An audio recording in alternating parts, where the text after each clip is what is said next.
gonna try making homemade Jello today. It'll be really fun. This is a no sugar added recipe that I found, and it's easy. It's 3 ingredients. So we'll start with a base of apple juice and gelatin, and then add in whatever flavored fruit juice that you want to use. Obviously, since we're trying to avoid added sugar, you want to find 100% fruit juice to use. So I've selected a cran grape juice, and it'll be lots of fun. Perfect time for the weekend. This is something that's obviously kid friendly. There's a little bit of heat involved just to get our gelatin to cook and set up well. So we'll go ahead and get started. So I've poured 2 cups of each juice. This apple juice I'm going to pour into a pan and heat it on the stove until boiling. And the cran grape, I'm going to add the gelatin to it.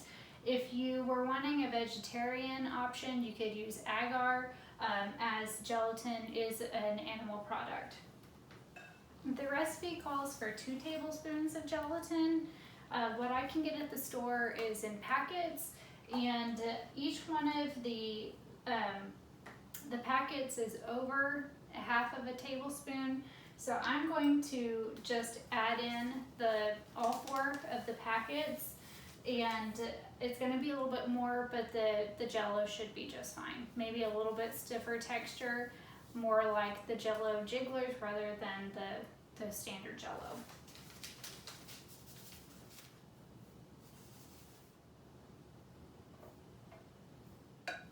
Our apple juice has come to a boil, so we'll very carefully pour into our other juice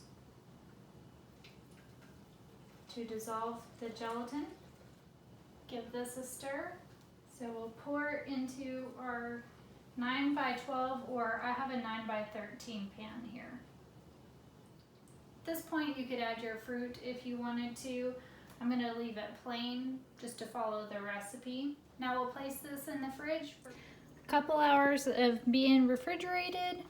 Our Jello is out. You can see it's solid. At this point, you could cut into it and turn it into squares, or you could, if you're doing some fun activities with your kids, you could take some cookie cutters and turn it into shapes. Anyhow, I hope you enjoy your no sugar added homemade Jello.